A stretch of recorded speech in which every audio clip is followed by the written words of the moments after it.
Welcome to the Spirit on Tap podcast. My name is Anna, and I am the DM for this campaign. I would like to introduce my players, ERIK. Hello. Who do you play, ERIK? Oh, and I play Bora the Foreigner, a fighter Leonin. GINNY. Hello, I'm GINNY, and I play Ka, the Genasi druid. And then there is HELEN. Hello, I play Atonement from Sin, the Tiefling Cleric.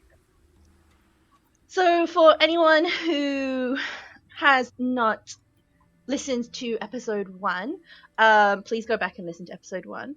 But if you decide not to, I am the DM for this Asian-inspired campaign. I myself am part Asian, part English, and I have lived and traveled around Asia quite a lot. In the last session, we had Ka and Atonement from Sin. We're able to meet up after Ka was rescued. I don't know if rescued is the right word, because you rescued yourself, really. Ended up on the boat that Atonement from Sin is traveling on. And with some reassurances to the captain, he allows Ka to stay on the boat as they sail to Malang, which was less than a day's journey away. Meanwhile, Eric's character Bora has been given a task or an assignment from his master Dragonborn named Almok. So Almok has sent Bora out to try and gain the trust of an individual named as Trull. So in his investigations, Bora has discovered that he is looking for some enforcers or potential fighters and has been sent to a place called the Aromatic Tiger in the Poor District. And when we left the last session, we ended it with Ka and Atonement on their way into the city, and Bora was about to make his way into the poor quarter in order to find the Aromatic Tiger. So, Oh no, an intruder. pets, man. So we're gonna start with, I think Bora. We'll start with Bora because yours is slightly earlier on in the day, and unless there's anything that the girls would like to do while they're on the boat, you've still got half a day until you are in the town. So unless there is anything you two would like to do, we will start with Bora. All right, Bora. You have been told to go to a place called the Aromatic Tiger. It is a place that you have heard of before in your work for Almok, the local hangout of some small-time thieves and like wannabe gangsters, the slightly less savory part of the underworld. But they generally, people like the Lotus Father kind of leave them alone as long as they leave the nobles' businesses alone.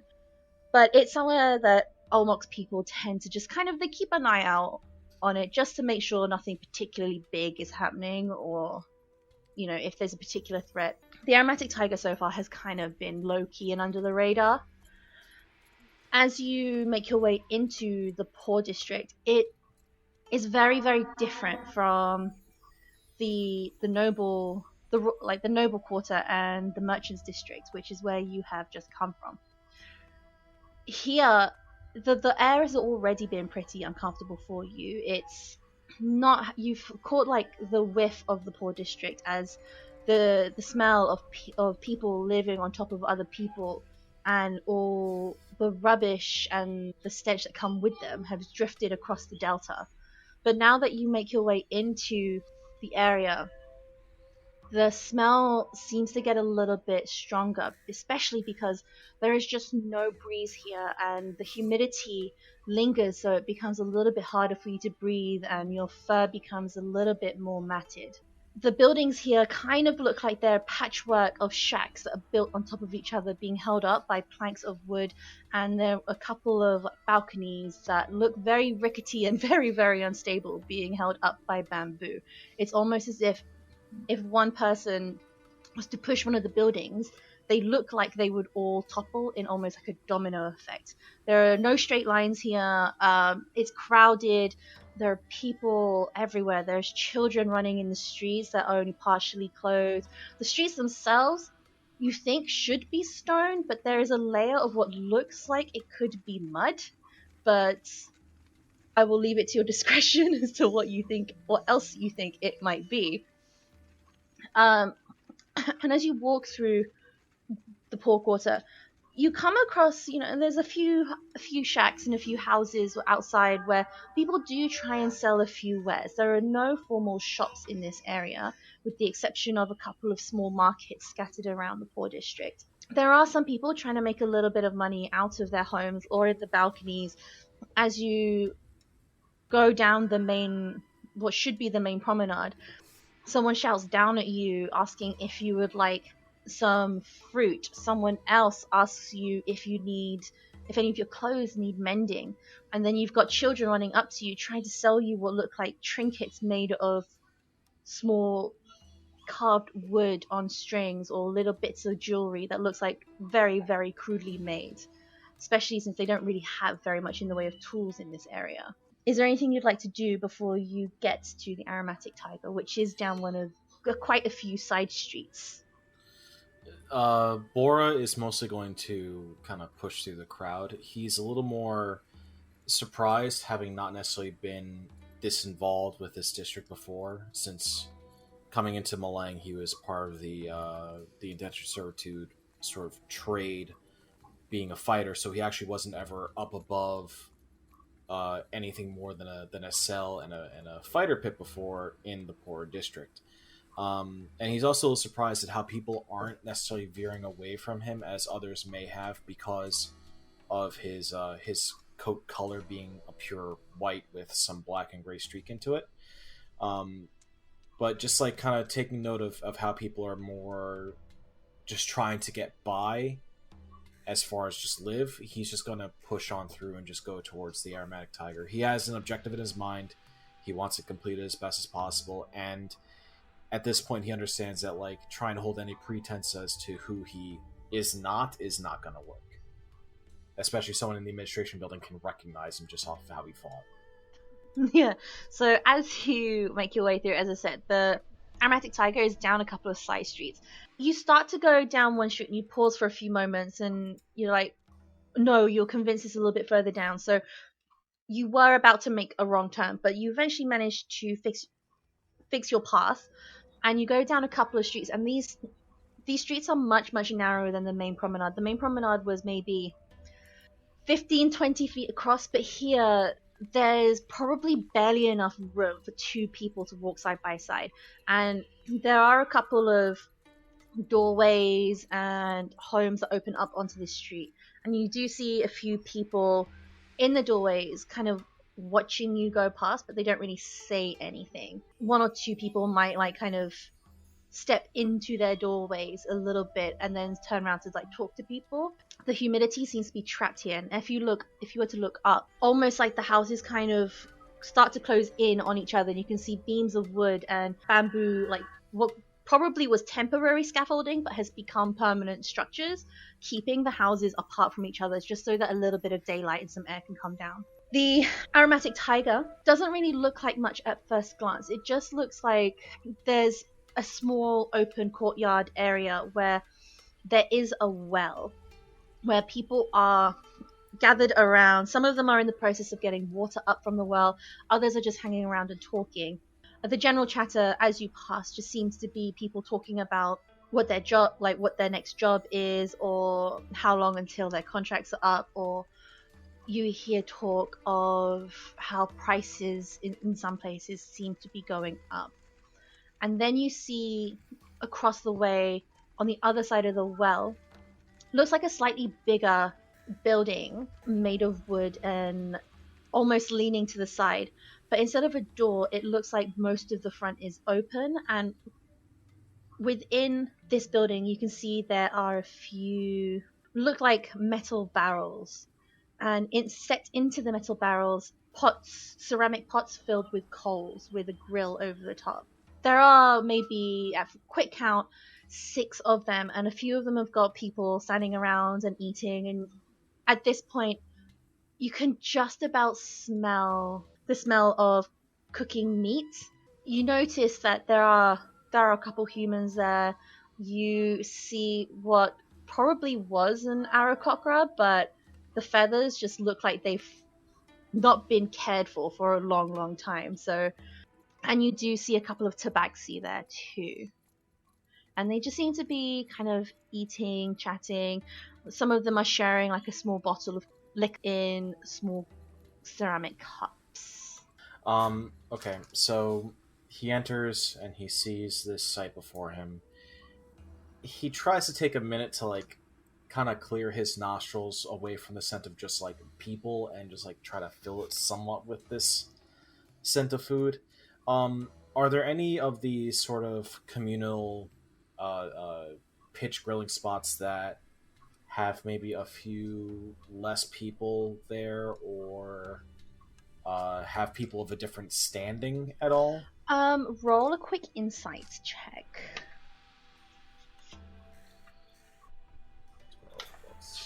It's gonna be 12. So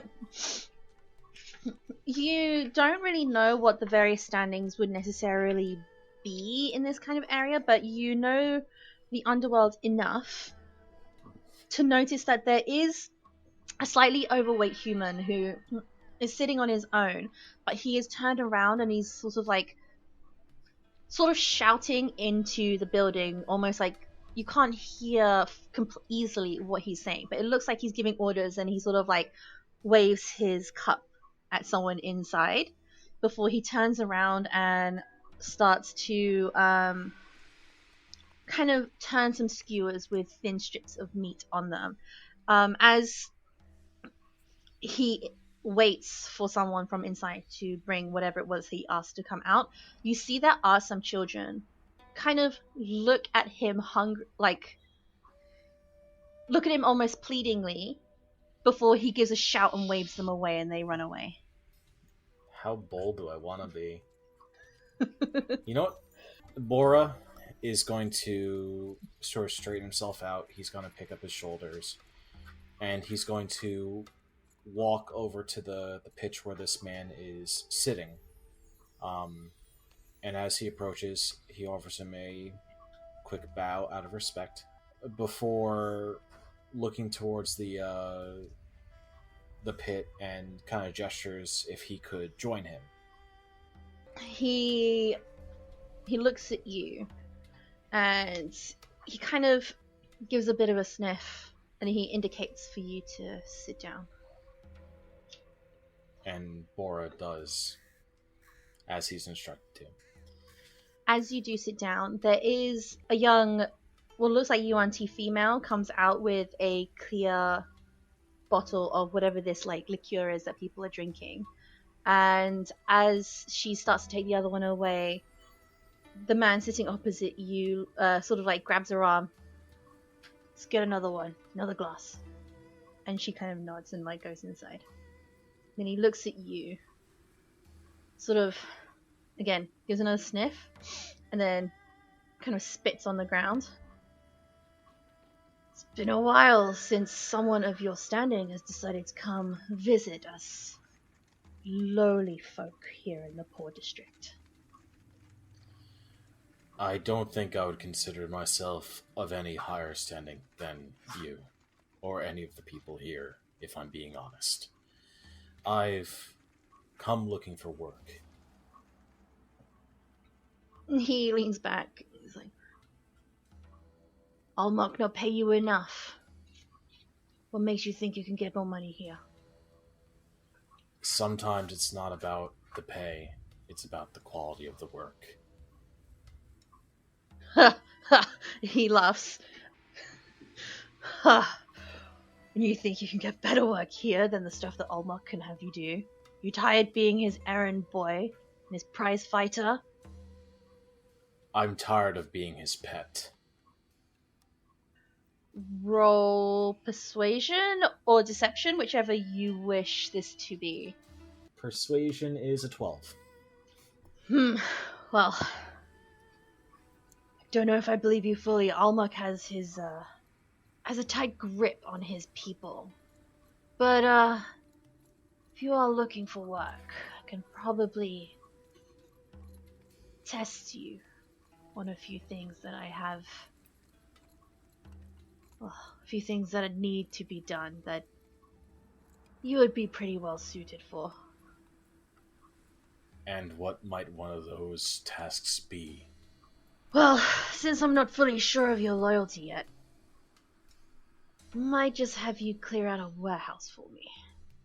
It's recently acquired from a client of mine. He was unable to pay for the protection that I can afford him, and he is unwilling to pay the royal family. And now his warehouse is mine.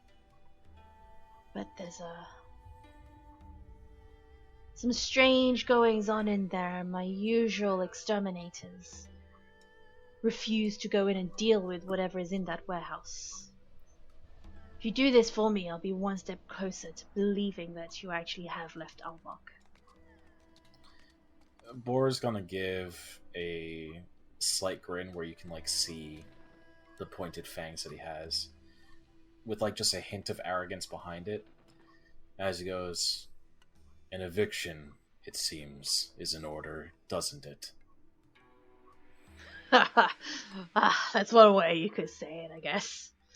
And the serving girl comes over and she pours you guys. She brings you another glass, and Trul will pour out some of the liquor for you to have. And just from the smell, it's kind of like a locally brewed whiskey. I guess in my head, I'm thinking soju because that's the thing I'm most familiar with. But kind of along those lines, but a very, very cheap version of this whiskey. I do hope that you aren't lying to me, and best wishes to you on this task. If you're able to do this for me, I'll also reward you with a little bit of gold coin to help towards, I guess, your contract with Almok.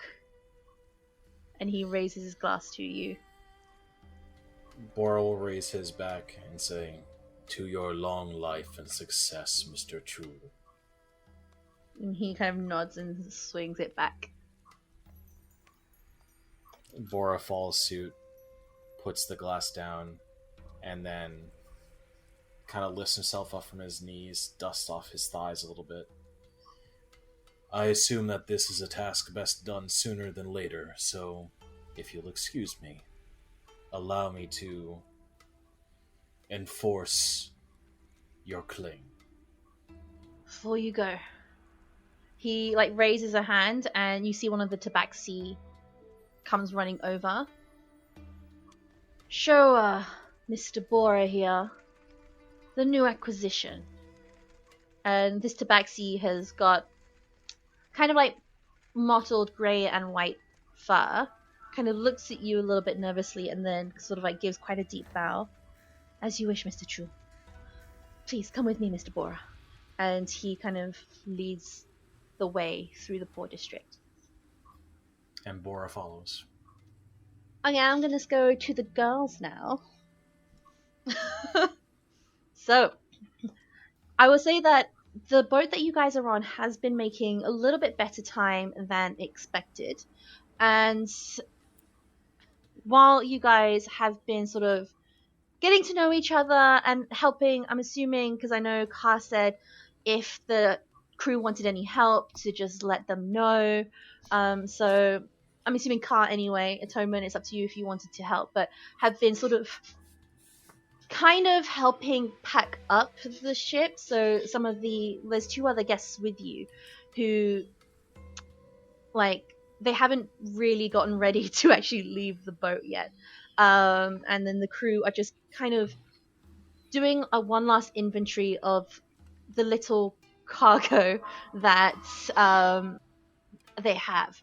I will say that something we kind of missed in the last session, that Ka is probably a little bit naked.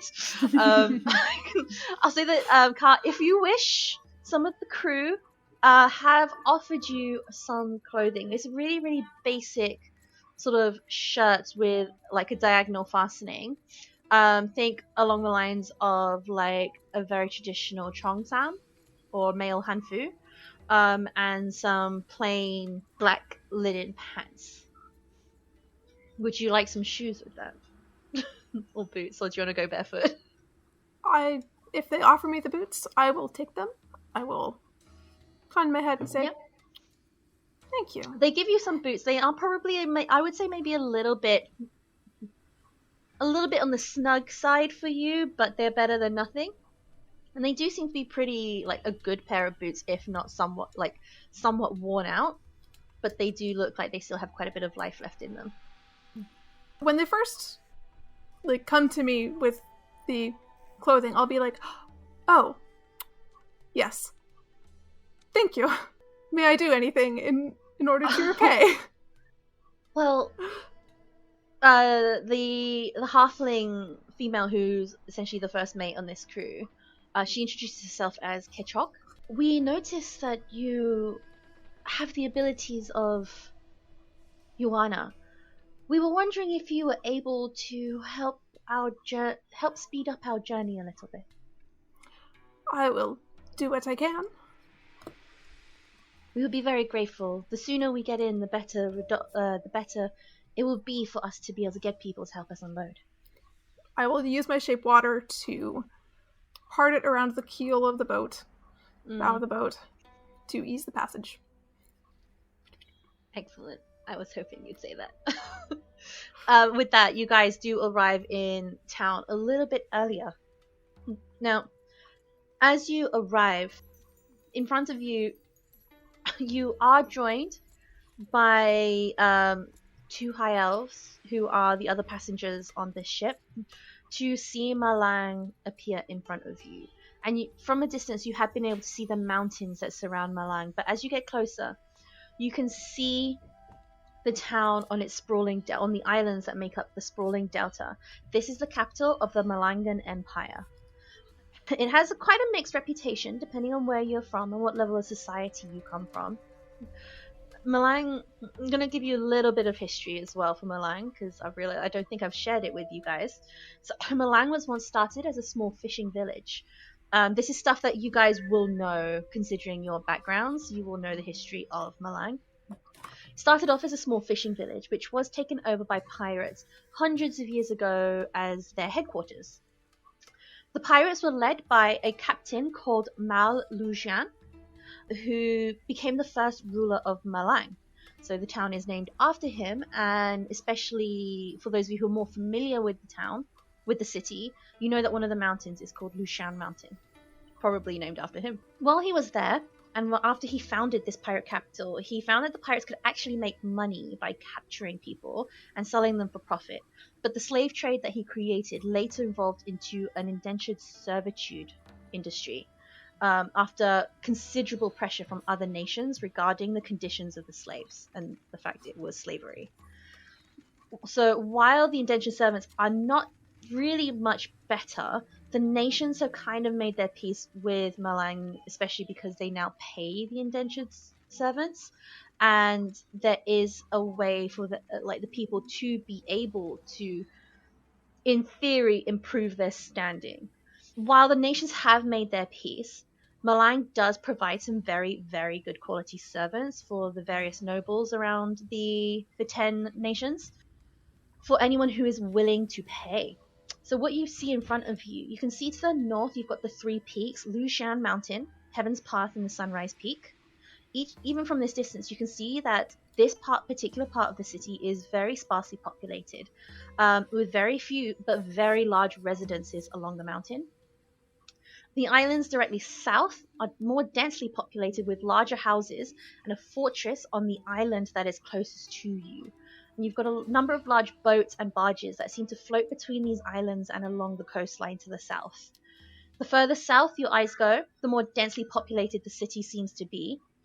The port looks like most other ports that you have seen, with warehouses, docks, and ships. But even further south than this, you can see the sprawling mess of homes. Or, I guess, as I mentioned, probably shacks, multi-storied shacks.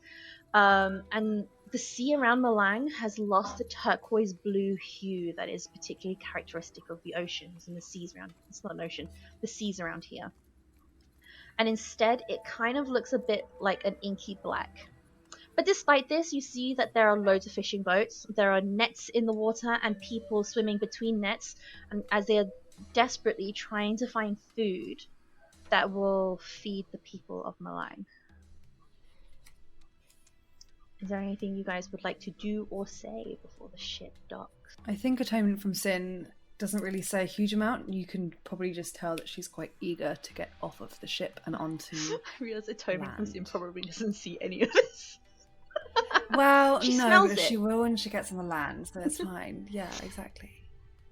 Ka is probably going to walk up to Atonement from Sin. Thank you for your company earlier. I don't have any particular place to go at the moment. May I join you if you'll have the company? Of course, it was very nice for you to enlighten me more about the ocean on the way over. I am currently looking for a particular person. If you have nothing else to do, I would be glad to have the company. Right now, I am just seeing where the winds take me. So. Well, you are more than welcome to join for as long as you may wish. Right. So, where do we start? Wow, getting onto the land would be nice. And then honestly, I would just take it from there, see what I can find. So as the ship approaches Malang, Atonement, you will catch the occasional smell of dead fish and the smell of lots of individuals basically living on top of each other. The air on the ocean is generally warm and the slight breeze cools you down, but as you get closer and closer to the land, the breeze kind of slowly starts to disappear, and then it disappears completely as the boat sails down one of the rivers on the southern side of the docks. The air becomes rather still and heavy, and beads of sweat starts to gather on your skin or your scales as the moisture in the air just seems to hang there and makes it harder to breathe. And it's not just the humidity that's making it difficult to breathe, but also the smell to a certain extent. For both of you, you both come from areas where the air is much, much purer and it's much less densely populated than this. So this can be quite an assault to the senses when you first experience it. To the south of the river, you've drifted up. The houses are built with scraps of wood and bamboo poles. There isn't really a south bank per se, it's just houses with 3 or 4 balconies. And these homes look like, again, they're ready to fall in the water with the slightest nudge, but they seem to defy physics and just stay up. In the river itself, you can see there are people wading into the mucky water, trying to clean clothes, or maybe just trying to keep cool, with children playing and splashing each other. Also with that, you do notice that the children and the people here do look a little bit skinnier than would probably be considered healthy. But they don't look so skinny that they look like super malnourished or anything. By contrast, the northern bank of the river has very large, well-protected and well-cared for warehouses with guards at both the piers and the doors to the warehouses. So as you're going along, you see just guard after guard after guard. And most of them seem to be wearing armor that has got a shirt over it. And on this shirt is embroidered the symbol of Malang, which is a dragon with his arms open downwards and the silhouettes of people holding their hands up to meet the dragon. As the boat docks at a relatively small pier, you're met by a dock official who's wearing the red and yellow embroidered tunic that comes to his knees, and he's got black cotton pants underneath it. He talks to the captain very briefly before taking some coins, and then leaving the captain some official-looking papers. He speaks to the dock workers and the guards on the dock as he leaves, and gives the captain one last nod. With this, the captain turns to you and the other guests on the ship. He says, well, we have obviously made it to Malang. If you need any help finding anywhere to stay, please feel free to either ask me or one of the crew members. There are a few places that you could potentially stay depending on what you're able to afford, or if there's anywhere in particular you need to go to. One of our crew members did spend some time here, so may be able to point you in the right direction. If you excuse me, I just need to see to the unloading of our cargo. May I ask? Yeah. Where is the city the darkest? And are there any places of residence there? Did you say the darkest? At night, yes. Oh, at night. Well, I would say if you do not want any stars or moonlight, you may want to go to the manufacturing district or the poor district, and he indicates to the south bank. But if you wish to see the stars and gaze upon the moon, then you would be wanting to go towards one of the 3 mountains. Thank you. It's a pleasure. If you need anything, please feel free to let one of the crew know. And he kind of gives a slight nod and sort of... Thank you again for your kindness and your rescue. Thank you for your aid getting into port. You guys are now officially in Malang, and you have docked along the southern part of the port district, along one of the many rivers that winds its way through Malang. Basically, as soon as we dock and as soon as any kind of walkway is attached to the boat, Atonement from Sin will not run, but she will hastily make her way off of the boat and just onto solid ground. And you probably see like a wash of relief just kind of go over her. I'm gonna say that you do kind of do a mini stumble because you still got your sea legs, and like it's a bit disorientating that the floor isn't rocking underneath you. But yeah, you make it up. Like the dock itself is probably about I would say 20 feet before you get to some steps which goes up onto the main paved area of the island. Even just getting off of the boat and just onto something slightly more solid, she'll probably be quite relieved. Yep, very, very easily done. Ka will follow behind, very stately. Sorry, I did not mean to leave you behind. I'm just not a massive fan of ships. Of course. I can always catch up, I think. Depends on how fast you can run. I will say the area that you're in, it isn't like super busy. The sun is starting to go down. The sky has got like that sort of orangey hue as the sun is probably about a handspan height above the horizon as it's setting. It is relatively busy, but you got the air, despite the smell coming from the poor quarter, you do get the waft of like a lot of food being cooked, like cooked meat and cooked vegetables, maybe like the odd waft of soup. So it's safe to assume that like most people are probably having their evening meals at this point. I'm counting on you to lead the way.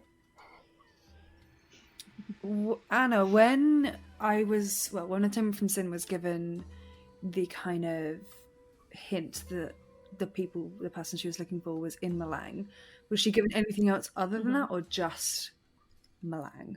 Roll. I'm going to make you roll a retroactive investigation check. Investigation, okay. Ooh, very nice. 21. Ooh. With a 21, yeah. So you got told that the person you're looking for is a Black Komodo Dragonborn. You were also given a name Almok. You were also told that he is a member of the Twilight Lotus, but you're not sure what his hierarchy or his rank is within the Twilight Lotus. But you've also, in your investigations, you found out that one of the best ways to try and get in contact with him is to try and talk to one of his agents. And his most recognizable agent is a white-furred Leonin. Interesting. Okay. Which, you weren't given a name, just what this person looks like. Okay. Yeah, so she will just turn to Ka and just say, honestly, I am just looking for either a Black Komodo dragon born, but that is quite unlikely. So probably Leonin, white, probably quite large. Hopefully they can put me in contact with the people that I'm looking for. So honestly, my goal is to just ask around, see if anyone has seen of this Leonin. They sound quite distinctive. Yes, you would like to think so, but I have never been to Malang, so I don't know just how difficult this may be. Perhaps we should start with dinner? That sounds like a very good idea. I feel like I've been starving for days.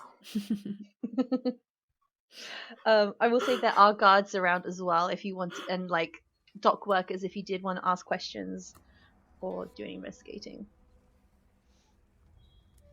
I mean, I take it I can't just see one. You can roll a luck check if you'd like. What's a luck check?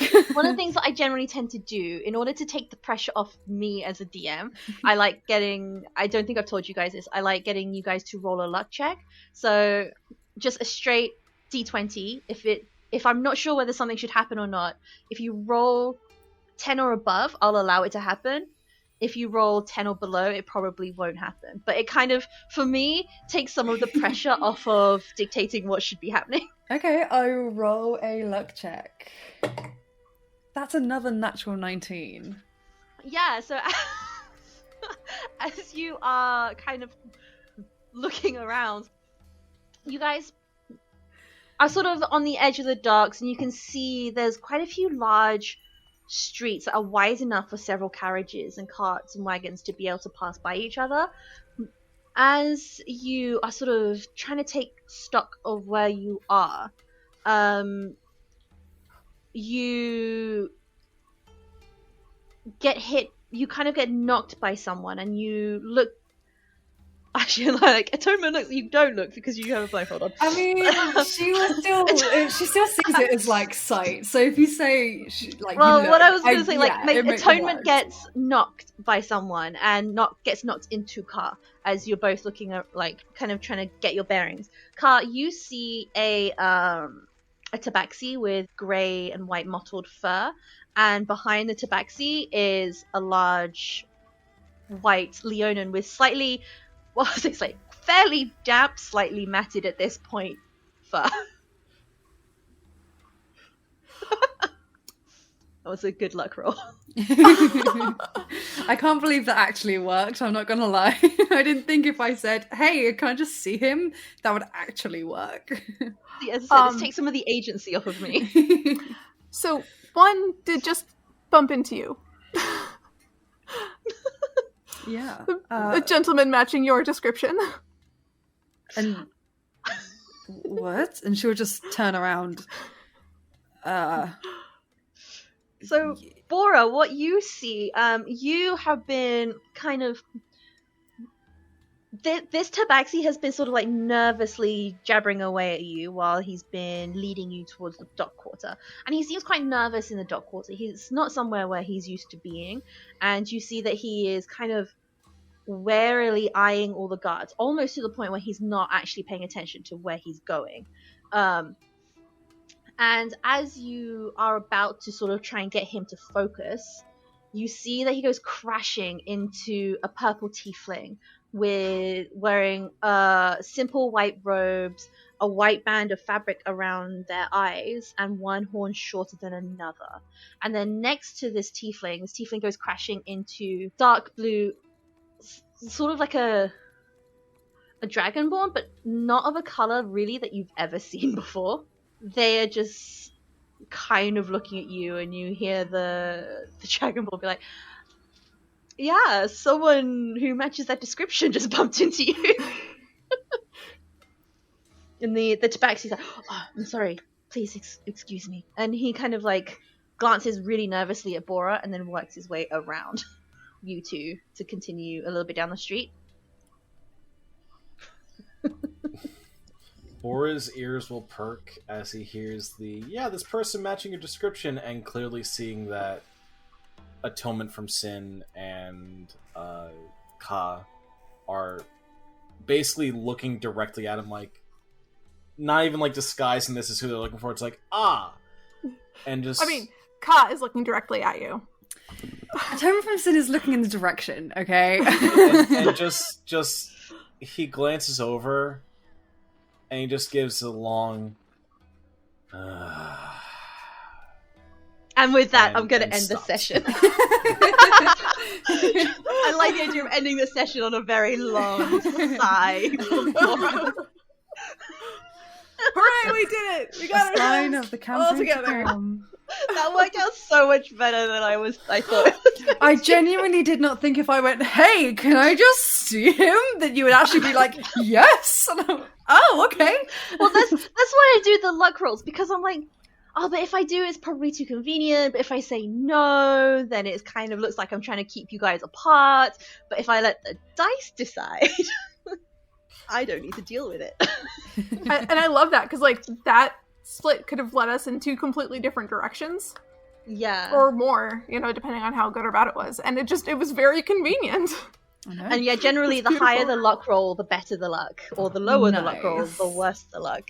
Could I you like imagine that. if you rolled a 1? Honestly. You see nothing. In fact, you're not even in Milan. You just lied to the entire time. You just- where do you think you are? You got back Not on there. the boat, and now you're out. Just went around the massive circle. Oh my god. I can't believe that's how it ending. So good. I just love, like, I'm being recognized again. So with that, I think it's time for us to say goodbye on our second podcast episode. So remember, don't forget to follow us on social media.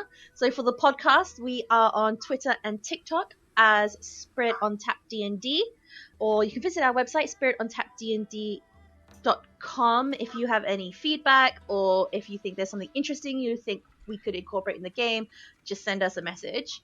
If you want to follow me, I am AnnaS100 on Twitter. Ginny? I am at Ms. Ginny Liz on Twitter and Instagram. Helen? I am at It's Songbird on Twitter and Songbird Cosplay on Instagram. And Eric. And I am Slippers Cosplay on Twitter. And with that, thank you everyone, and we will, I guess, speak to you again in a few weeks. Yeah. Bye. Goodbye.